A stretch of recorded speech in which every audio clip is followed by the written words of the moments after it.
and welcome back to another episode of The Fuzzy Pod. Here on The Fuzzy Pod, we love to talk about all the things that give us those warm, fuzzy feelings, which includes a lot of nostalgia from the late 90s and the early 2000s. By the way, I'm your co-host, Megan. And I'm Maddie. And today is a very special episode because it perfectly encompasses exactly what you just said, which is we are talking about a goofy movie. A goofy movie. And more specifically, a documentary recently came out about the making of the Goofy movie and the director. And that's what we're going to be discussing today. Is it a Goofy movie or the Goofy movie? No, because we said An both. extremely goofy movie is the second one. A Goofy movie, yeah. Yeah, I said that's what I said, I think right? we did, yeah. Because I'm pretty sure that's what I said. Yeah, That's yeah. what I said. That's what I said. I know Okay. my movies. And the documentary came out just in time to celebrate 30 years of a Goofy movie. Coincidence? I think not. 30 years ago, 30 this movie popped into homes via VHS and became a secret sleeper hit. Yeah. Over the years. Classic. I was so glad that you brought this up to watch the documentary. I didn't really know what to expect, and it was so great. It was so fantastic. Definitely recommend giving it a watch. Obviously, we're going to kind of talk about the key things that kind of stuck out to us as big fans of a Goofy movie. But definitely worth taking an hour and 30 minutes. A quick, cool 90 minutes. I think the documentary is longer than the actual movie. Well, the movie's only 75 minutes? 75 like a tight minutes. 75? Yeah. Is the documentary 90 minutes? I felt like it was short. I think it was, yeah. Who cares? It doesn't matter. That's not what we're here for. Okay, before we jump into this. We know that you have busy schedules. We're just trying to let you know, how much time you need to account for. That's what we're here for, No, but before we start talking about a Goofy movie, I need to tell you something that I learned yesterday. Okay, life update corner. Do. It's not a life update, but it kind of is. So Okay. we all know my obsession with the Coppola family. Yeah. Or not obsession. You just talk about them a lot. Fascination. Fascination's a good With word. their power, honestly. Yeah. And last night, Ted and I were chatting about Patricia Arquette. Mm-hmm. And he was telling me, he's like, that family is kind of like the Coppolas. Like their whole family has been. I know Patricia and David. I think, and that's about it. And their parents were like old Hollywood. Ooh. Like, so they're like Hollywood royalty, this family is, like the Coppolas. And I was like, oh, really? Google the Arquettes. Mm-hmm.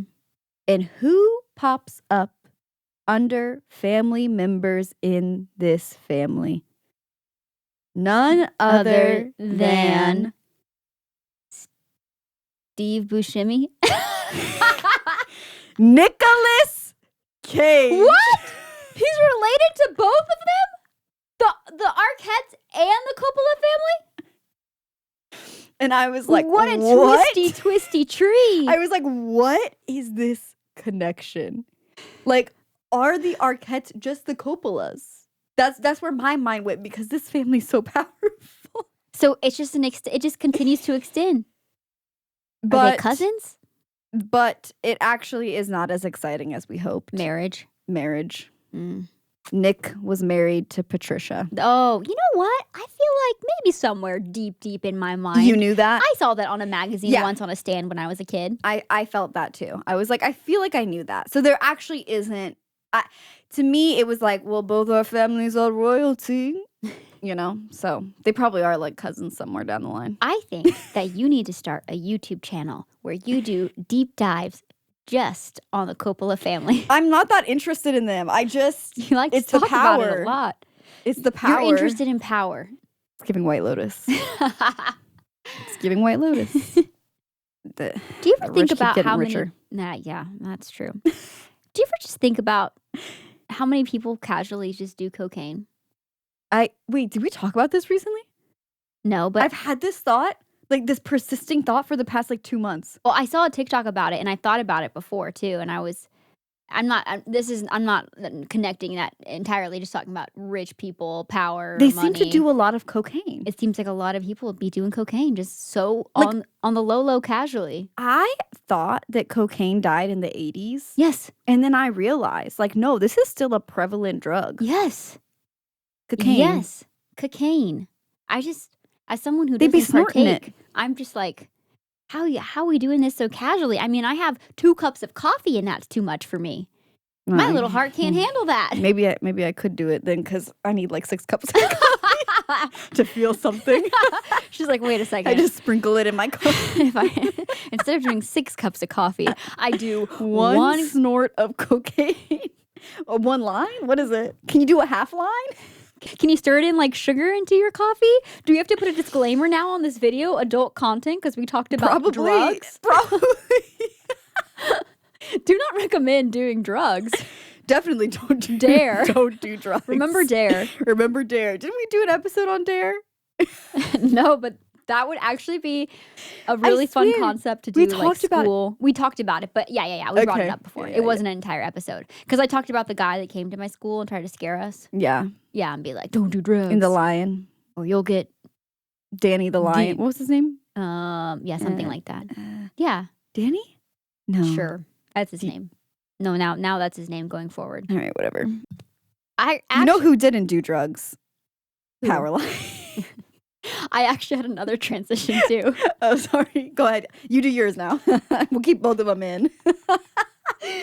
I think we have to keep both in. You know what I thought would happen when I did drugs as a kid? That I would get the electric chair. Both were equally good. That is actually a transition into the Goofy movie, believe it or not. I keep calling it the Goofy movie. It's a Goofy movie. If you hear us use the interchangeably, don't worry about it. Here's the thing. I knew it was a Goofy movie. Mm-hmm. You're the only one that's struggling with that. Maybe it's because like when you're saying in a... I don't know why. In the Goofy movie? In the Goofy movie? In the Goofy movie? Yeah. That's what it is, right? Okay, that's fair. Yeah. That's where it gets convoluted. But you can just say in a Goofy movie. Yeah, in a Goofy movie, there is a mention of the electric chair. The electric chair? The principal threatens Max with the electric... Well, he says he's going to be a criminal, basically. And that sent the fear of Zeus through me. I was fully convinced as a child I was going to get the electric chair. Okay, hold on. If you've never seen a Goofy movie... Oh, quick synopsis. We have to do a quick little synopsis for you. I just copy-pasted this one, so let's hope that it's okay. Is that a thing? Is that an internet thing? I think so. I don't know if I'm using it correctly, but it's like old internet. It's a copy pasta.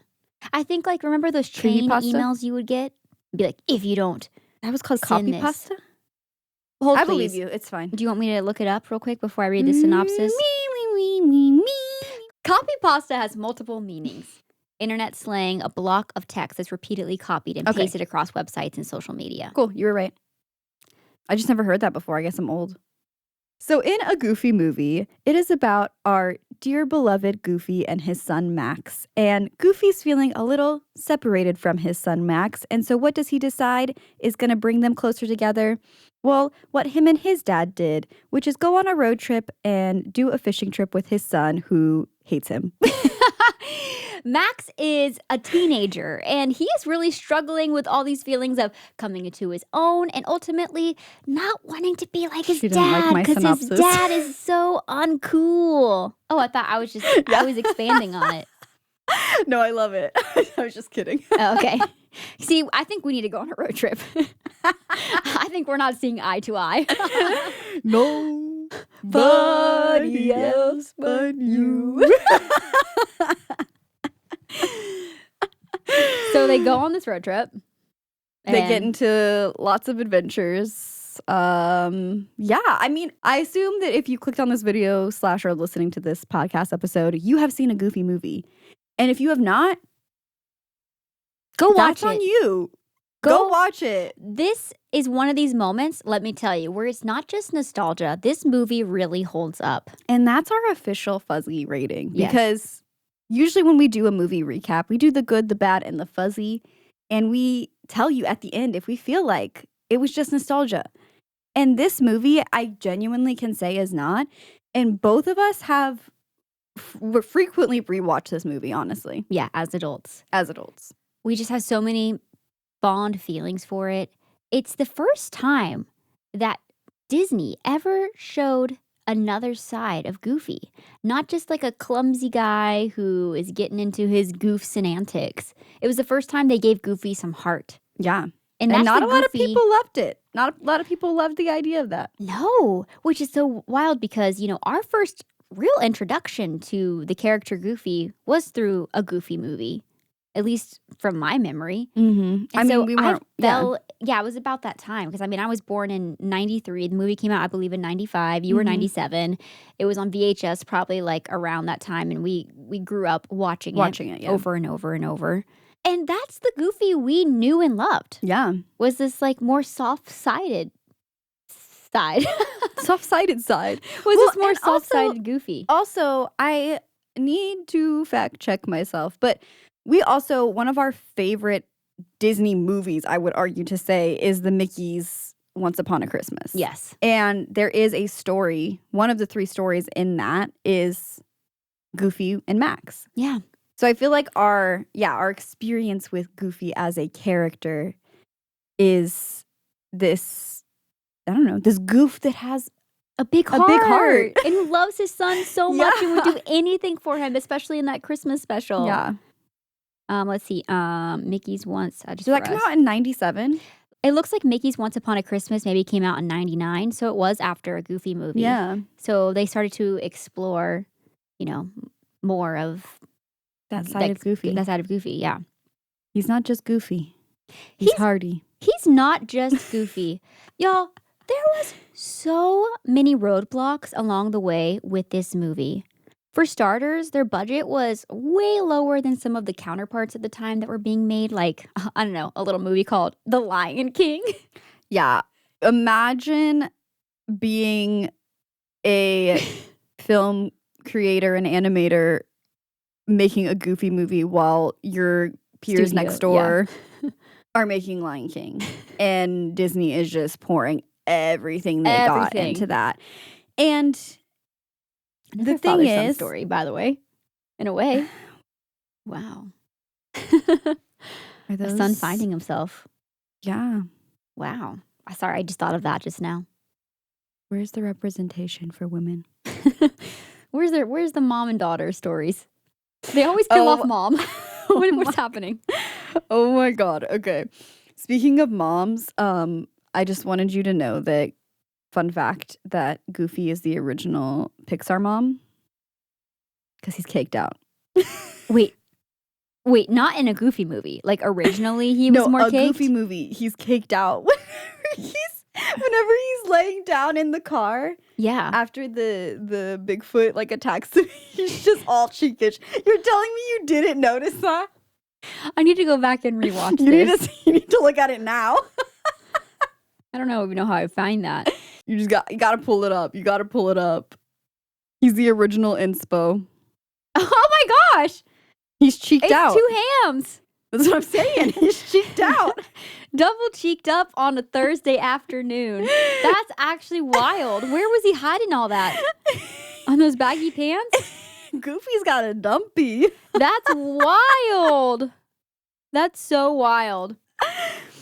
Man, let's just go ahead and get into some of the other roadblocks that they ran into during this movie. First of all, like we mentioned, massive movie being made, being prioritized, really. Yeah. And the studio exec at the time, who was kind of overseeing the Goofy movie, Jeffrey Katzenberg.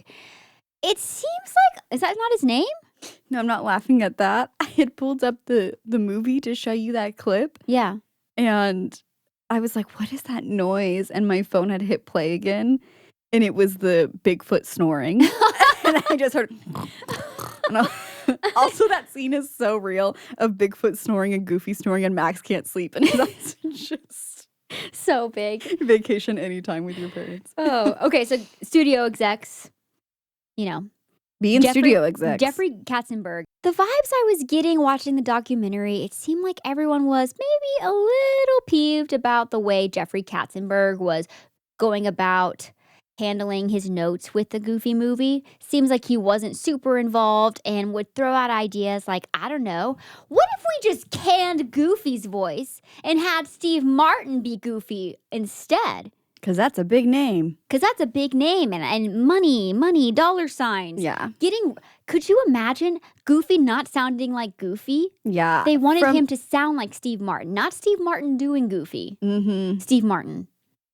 Just doing Steve Martin. Just being Steve Martin. It sounds like a lot of the frustration was this, which I feel like happens often, is they brought in an exec who didn't understand animation, didn't understand storytelling, didn't understand these things, and was basically just there to make sure the ship was being steered, but didn't have necessarily the knowledge to communicate that. Yeah. And support whatever his thoughts were, but was just kind of being demanding, honestly. Yeah. And also, we were seeing everything in the documentary from the director's point of view. This was also the first time that this director had ever done anything, had ever directed. Mm-hmm. And it was like all new territory. They also had to split up their animation department. And by that, I mean they were sending a lot of the work to other countries. In France, in Australia, animators at Disney Animation Studios and the other countries were doing a lot of the work. Mm-hmm. And this was like before we had Zoom. Yeah. So they're not casually able to hop on a Zoom call. You know what they were doing instead? The director was sending his notes and his thoughts and sometimes even acting out scenes on a camera and sending I mean, there's a language VHS. barrier. Yeah. Yes. And then it's having to be translated along the way. Mm-hmm. It's honestly incredible this movie even got done. And usually like animated films take like 4 or 5 plus years. A long time. And I think they completed this film in 2.5 years, they said, or 3 years. Something like that. It was so fast, very low budget compared to some of the other movies being made at the time. And they made it happen. Yeah, they made it happen. But them making it happen did not reap the benefits that they wanted. No. Because when it did finally release, it was not well received by critics.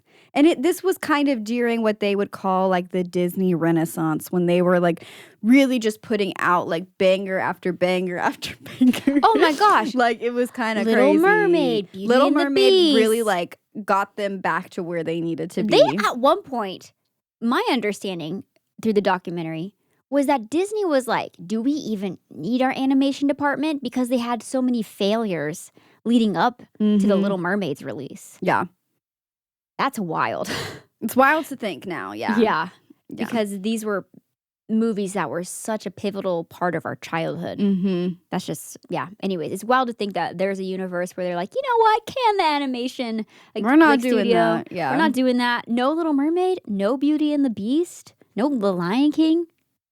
The Lion King? The Lion King? The Aladdin? No A Goofy movie?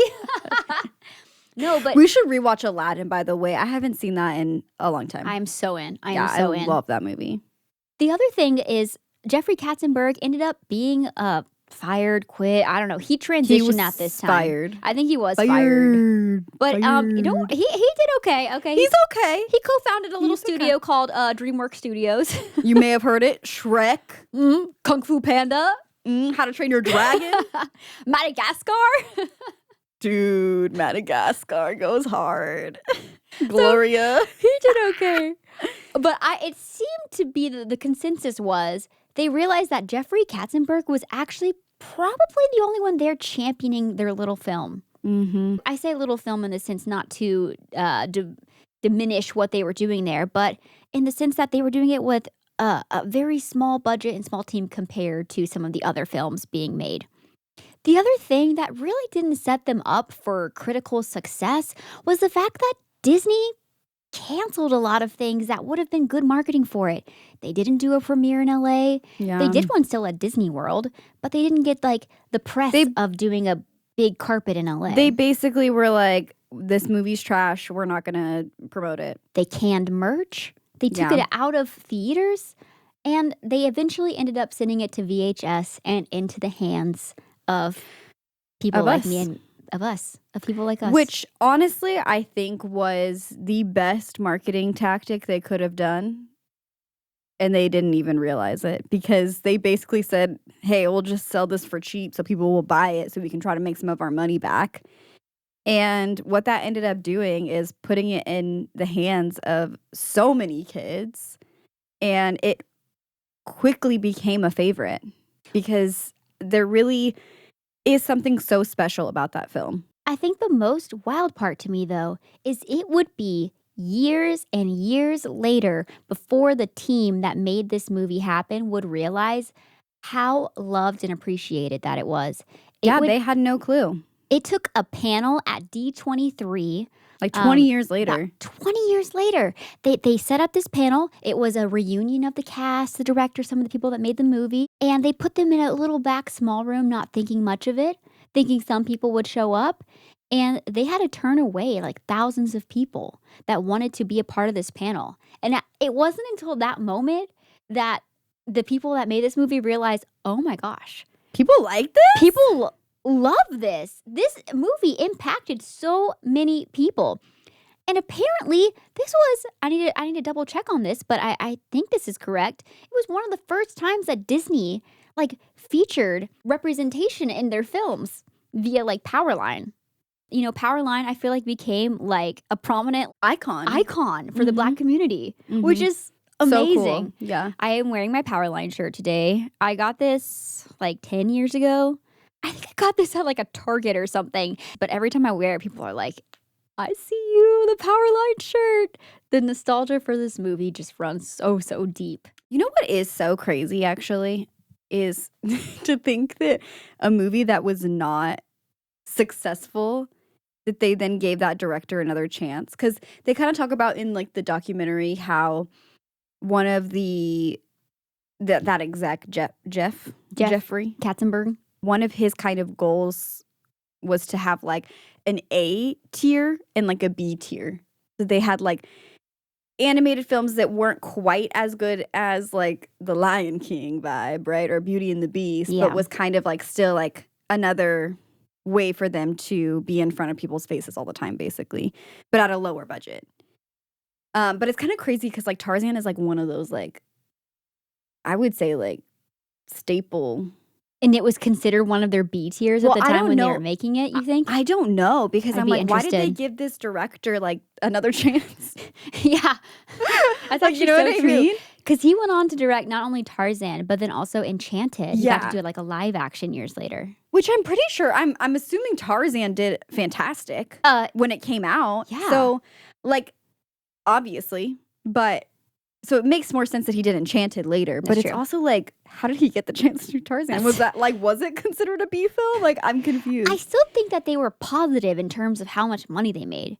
Because when they talked about it, I was it wasn't even though it wasn't they lost money. No. Yeah. Even though the critical reception wasn't what they hoped it to be. I even wrote down some quotes that they, from some of the press outlets. Why dampen the goofiness? An incoherent mess. Incoherent. Are you watching the movie? Where are these people today? Because we ride at dawn. Are you paying attention? And it was plenty goofy. What more do you want him to be doing? It's silly. It's very silly, but heartwarming at the same time. Yeah. They perfectly melded both. Yeah. A very delicate thing to do. I literally could not give a criticism of that movie. No. That's why we're not doing the good, the bad, the goofy. Because it's all great. Yeah. Fantastic. Incredible. No notes. All right. The last point I think we should talk about before we go into the moments that live rent-free in our brain and have really shaped our dialogue as adults. We should talk about the final scene where they finally get to the Powerline concert and Goofy is just trying to make Max's lie come true. Yeah. Yeah, wild. He's like, I'm gonna get you that girl, son. I'm gonna get you that girl. We're gonna get you on that stage. We're gonna get you on that stage one way or another. This was very interesting to get a look at in the documentary. Yeah. They considered the eye-to-eye dance scene music video to be the most complex scene they had to do. Yeah. It was like the hardest task. And the way that they made this scene come to life is they hired professional dancers to do the choreographed routine, and they had them on this like white kind of wall with grids just made on the floor, so that way the animators could see the exact placement of where the dancers were. They did this shot for shot. It's pretty wild seeing like the side by side. Yes. Yeah. So they had like someone who was playing the role of Powerline, and then two like backup dancers, and then they had someone be Goofy. And so his dance moves had a little bit more of like a goofy feel to them. And then Max was kind of like a mix of goofy but still kind of cool. Yeah. And they had these like dancers like actually dance like the characters would. And it was just so cool to like see how they were like, how they processed and planned that to be like, all right, this is how we're going to get like this to feel like the best. And watching it side by side, like you said, it's really incredible to see, even down to like the specific camera angles that they were using when they were shooting the choreography. It's kind of like the perspective that they used in the animation. It all just turned out so fantastic. Yeah. And obviously, so we didn't even touch on this. The music in this movie, especially the Powerline songs, fantastic. They just put so much love into it. And I feel like Powerline is like modeled after basically Prince. I feel like Prince, like Michael Jackson, yeah, like a couple of like icons. He's like an amalgamation of a few different like icons at the time.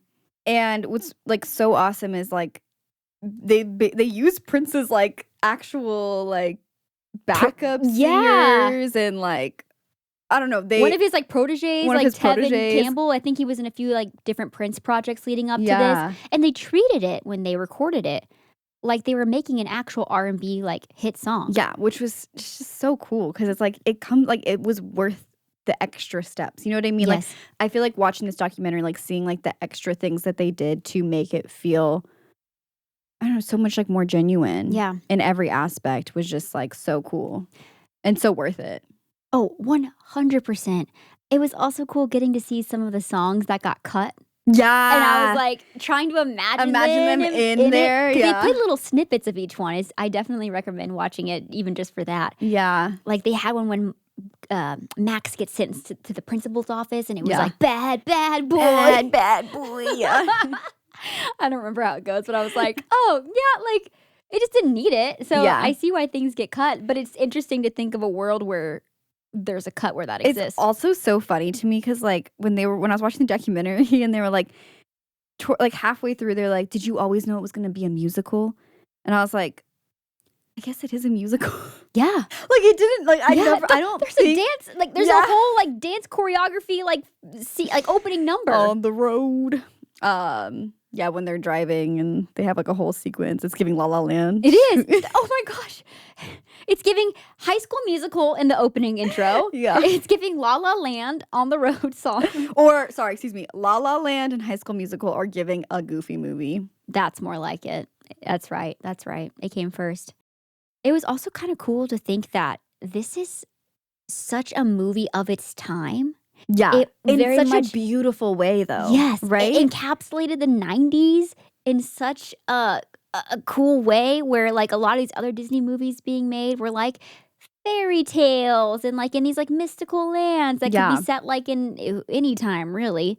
And to have something that's, like, a total, like, specific time capsule of the 90s and be and not feel dated or cheesy years later. No, it's so cool. Like I love that they did that and they like talk about how they were like intentional that they wanted it to feel like that. Yes. Like for the kids that are watching, for the children. For the children. It's for the children. But what about the children? Alphabet soup.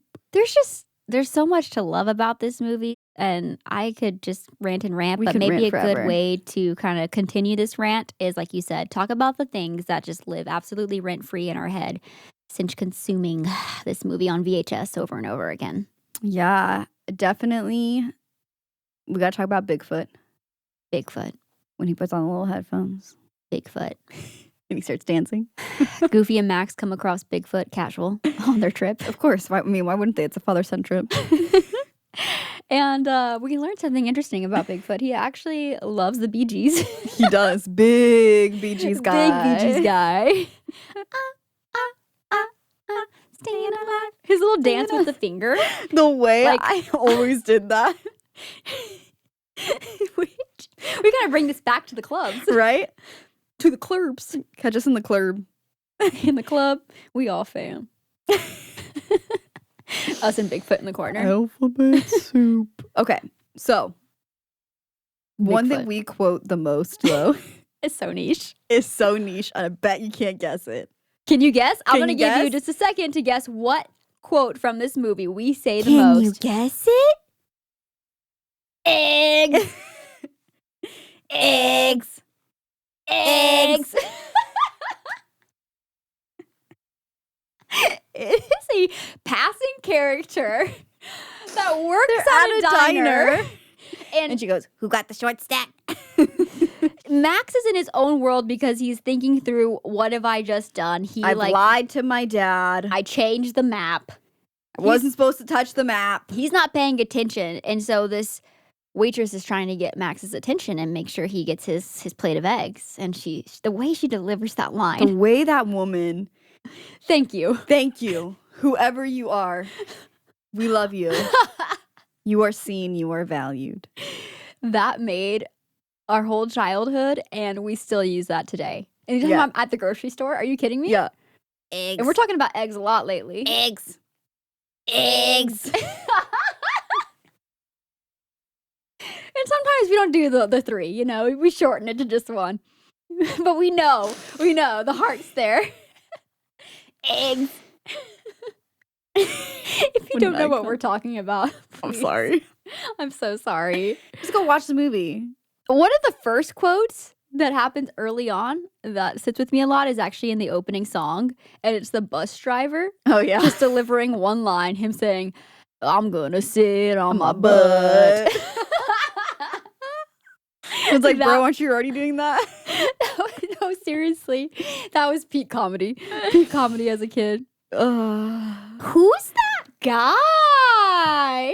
Also, Max, after he talks to Roxanne and she's like, fine, I'll just find another date. Which, by the way, he's like, sorry, I gotta go hang out with my dad. And she's like, I'll just find someone else to take me to the party. And it's like, damn, girl. Wait, calm down. He's trying to The explain. body ain't even cold yet. He's trying to explain. He's trying to explain himself. He didn't choose to go on this trip. We're still children. I have to go with my dad. What Also, is his- Roxanne's dad. Dude. Crazy. Go inside, Daddy. Go inside. It's a friend from school, Daddy. Oh my god, it's so funny. Also, like the opening scene of that movie of a Goofy movie. Sorry, it is just. I'm just like, what's happening? Like, There's so much happening. There's so much happening. At one point, I never noticed this before. Max is riding his skateboard home from school. Yeah. Or is it? Well, he's actually running. Running. Only rides a skateboard for like a second. Yes, he Through grabs like a tunnel. Yeah, like the construction site thing. Yeah. He at one point scoots through a house where there's a baby sitting in a high chair. Mm-hmm. The baby has a fork that he takes from him. He takes the fork because the baby is trying to put the fork into an outlet. Yeah. Yeah. I never noticed that before. Max is casually saving this baby's life. He's a hero amongst us. He really is. Talk to me, talk to me, talk to me, baby. I thought it was Stacy. He says Stacy first. Yeah. He goes, Stacy. Stacy, Talk to me, talk to me, talk to me, baby. Yeah. He rhymes her name with baby. Can we just talk about the enigma that is Bobby? What a character. What an icon. It's a leaning tower of cheese. A simple man who loves his spread cheese. Cheddar. Also, the first scene he's in, we just see him at the water fountain. Yeah, the watering hole. And what an icon, because he's like, I'm not getting my mouth near that. Because he has a straw. I noticed that. He has a straw that he's using to drink the water from the fountain as it's coming out. After he finishes drinking his water, he goes, slurpage. Icon. His little pot belly just adds to his whole little persona. I love the way. He's also the one in an extremely goofy movie that's like, do you ever wonder why we're wearing gloves all the time? He's a deep thinker. Now that man is on cocaine. He's on some other Allegedly. Allegedly. Oh my god. If he was on cocaine, he would be more wired. He's definitely he's more chill. Yeah, he's definitely just yeah. Yeah. Puff, puff, pass. Let us leaf. Puff the magic dragon, if you will. There's a point in the movie where Max and his dad find themselves at a motel, and meanwhile, their neighbors, PJ and Pete, are also like on a father-son adventure. Pete and Pete Jr. Pete Jr. Is that PJ? What did I say? No, yeah. Oh, you were just saying. I was just saying what it stands for. Yeah. I was like, what did I call him? No, I'm sorry. I was saying his Christian name. Yeah. Their neighbors, Pete and Pete Jr. PJ are on a trip to get. I already said peaches. So they're on a father-son trip together. I think Pete was the one that gave the idea to Goofy in the first place. He did, yeah, but they're glamping. They're in this massive RV that has like bowling and like a big screen. It's giving wealth. And at one point, they end up colliding with Max and Goofy, who are at the motel, and they want to mooch off of their motel so they can like charge up some stuff in their RV. Yeah. And while they're there, the boys order some pizza. Let me tell you, it's giving. This is the best looking slice of cheese pizza. I've never seen a slice of pizza look better. Like, thinking about it, like my mouth's watering. Yeah, I need it. That the way they did the animation for that, it's giving like, you know when they say like anime. Yeah, anime food always looks really good. Yeah, it's that level. It is. It's the way level. The cheese is like falling off. It looks hot and warm, and you're like, It looks hot and warm all at the same time. Oh, hot. I said, oh my gosh, I'm so stupid. It's giving hot and warm. That's why I need food. Hot, warm, toasty. It's giving trying to make caliente. The word count. Oh my gosh. But the waterbed. Dude, the way I was like, I'm going to get a waterbed in my future. Yeah. If I didn't get the electric chair first. If I didn't die by electric chair. Which I thought was a real possibility, just to reiterate. Well, when did they stop using the electric chair, real talk? Maybe they still do, but I don't think the way they casually brought that up in a kid's movie is actually wild. Arkansas, Kentucky, and Tennessee offer the electric chair to those sentenced before a certain date. They still use it here. It's still a possibility for us. We live in Tennessee. That's crazy. So you had to have been like, what's the word? Imprisoned? Sentence? Yeah. For a certain time. But before a certain time period. Okay, to so still choose that. So, but like also, who's choosing the electric chair over lethal injection? Also, why are we killing people? Yeah, also, follow up.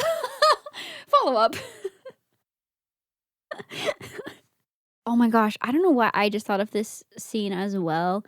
Whenever Pete is trying to like show Goofy how to like be a parent, how to be a parent, and how he does the photos. He's like he's talking to him. There's like this little toddler running around because they have like a photography studio like in the mall. Glamour shots. And Pete takes like a piece of Velcro, slaps it to the diaper of this toddler, puts the other half on the table where they're wanting her to sit, and plops her down. I always thought that was so funny. So and she's funny. Trying to like escape, and she's like Velcroed in. God, Pete is such an icon. He's like, I'm gonna show you how to parent. That's his whole thing. That's how he gets in Goofy's head that he has a bad relationship with his son. Yes. And he's like, you gotta keep him under your thumb. Under your thumb. He's like showing him. He's like, thumb. Also, Why is he in their business? When he gets in the hot tub. Also, not them both being single dads. I know. Aww. A single dad who works who loves his kids and never stops. We both were like, is there going to be any other lyric changes? I don't know. Yeah, I know. I was like, what else? How many jobs do they work? Do they actually work? I don't think they do. 2 jobs, I mean. They don't work 2 jobs. Also, why is Goofy always working for Pete? Like in every universe. Yeah. In every iteration. You think that they're actually like friends? Friends? No, like they tight? definitely are friends. Yeah. And they're like in an frenemies. extremely Goofy movie, he's like at like a barbecue. They're hanging. They're hanging. They hang. They hang. So funny. I don't know why for a while dynamic? I used to think their dynamic was like he was like the villain version. I mean, he is a villain for sure. Like he's not a great guy. Because you know what it was, I think, that made me think that Pete and Goofy were like not tight at all was actually going back to, I think it was Once Upon a Mickey's Christmas. And his story, Pete is doing things like snow plowing all the snow onto like Goofy's house. And they're definitely frenemies. Well, he's always kind of insensitive, frenemies to lovers. Frenemies to lovers. And you know their kids are best friends. I know. So. Oh my God, I just got chills because like in an extremely Goofy movie, they both go off to college. Like, what if then they finally like confess their love for each other, and then they're just like all a happy family? Pete and Goofy. Yeah, just don't see but it'd be that. like a toxic relationship. Yeah, I just don't see that. I don't see that for Goof. For Goof. Mm-mm. He deserves better, but like he's already in the toxic relationship, so he might as well just like. Full send. Get his money because it seems like Pete's that rolling. Clean. Yeah. It's kind of funny to think about all the different jobs that they've had throughout the different like iterations of them. Pete's owned a Christmas tree farm. Yeah, Christmas tree lot. The photography business. What else has he done? I feel like he's always doing something. He always has a side hustle. And you know what? Respect. But he's always, he's not paying Goofy well. Mm-mm. He's like, how much do you need to live? Okay. There you go. No extras. It's giving Dave Ramsey. I've heard that.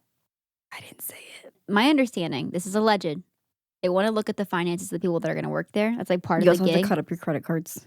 And we'll kind of base your pay off of that. That's allegedly. I feel like I heard something. Maybe it's not like that extreme, but something kind of along those lines. I don't know. There's a lot of things that are giving cult. There's a lot of cults out there. Is this a cult? Should we start one? Should we start a cult? I feel like we could give like, but without the weird chill like cult vibes. Chill cult. Chill cult. What is like what do you call it? A group of people that come together with like-minded if you're a part of the hive, Queen Bee. Yes. Like, is that a cult? Oh, fandoms. Swiftie. You're talking about fandoms. Yes. Maybe there's layers here, It's more of a religion, which cult? Are cults always religion-based? I think so, right? Not always. Maybe. I feel like they are have like some sort of spiritual aspect. Yes. Right? We should like deep dive cults. We should. Actually, I do have a book on cults that you can borrow sometime. I think I have it too. Is it called like Cultish? Yeah. We should read that. Yeah. Honestly, book club. All right, we're reading Cultish. But anyways, before we wrap up, is there anything else that impacted you about this movie or that you want to say? The documentary or the... Honestly, I feel like we got to touch on a lot of it. I always get more emotional than I think I'm going to every time I watch this movie. Every time. And it's just such a sweet story. I think that they just did such a good job at every aspect of this movie, honestly. Yeah. I love the story. I love the music. I love that it was set in the 90s and it feels like a time capsule. Mm-hmm. And I just love the lasting impact that it has on people and how much it means to a whole generation and probably will be trickling down as they continue to like pass down a Goofy movie with their kids and so on. Yeah. It's just good. It's sweet film. I think that as humans, we have a lot of complicated relationships in our life, whether that be with our parents or siblings or whatever, friends, loved ones. And so I just think like watching a beautiful story like this can be healing for so many different reasons. Either you relate to that type of relationship, or it's something that you didn't have that you get to like see demonstrated. I just feel like it's just a really beautiful story, and I think it just impacts. I mean, I don't have a father-son relationship. Yeah. but it cuts deep. It does. It cuts deep. It's nice to see it getting its flowers like years and years later. As it should. And you know what also is fantastic? Is an extremely goofy movie. Okay, an extremely goofy movie we've talked about on here before. Okay, I think we put it in our top 50 like fuzzy favorites. Yeah, so good. I love that one. That was for like our 50th episode. So if you want to hear us talk about an extremely goofy movie, definitely check out that episode. Got you covered. With that, thank y'all for tuning in. Definitely give Not Just a Goof, which is the documentary, a go. It's on Disney Plus. Give it a watch. Get some friends together. It's definitely a good watch. Especially if you grew up loving this movie. If you enjoyed this extremely goofy podcast, then don't forget to leave us a rating and review over on Spotify, Apple Podcasts, wherever you listen. And don't forget that if you are a subscriber to our Patreon, we put out a bonus episode the first Monday of every month. So head on over there and check that out for additional content. We'll see y'all next Fuzzy Friday. Bye.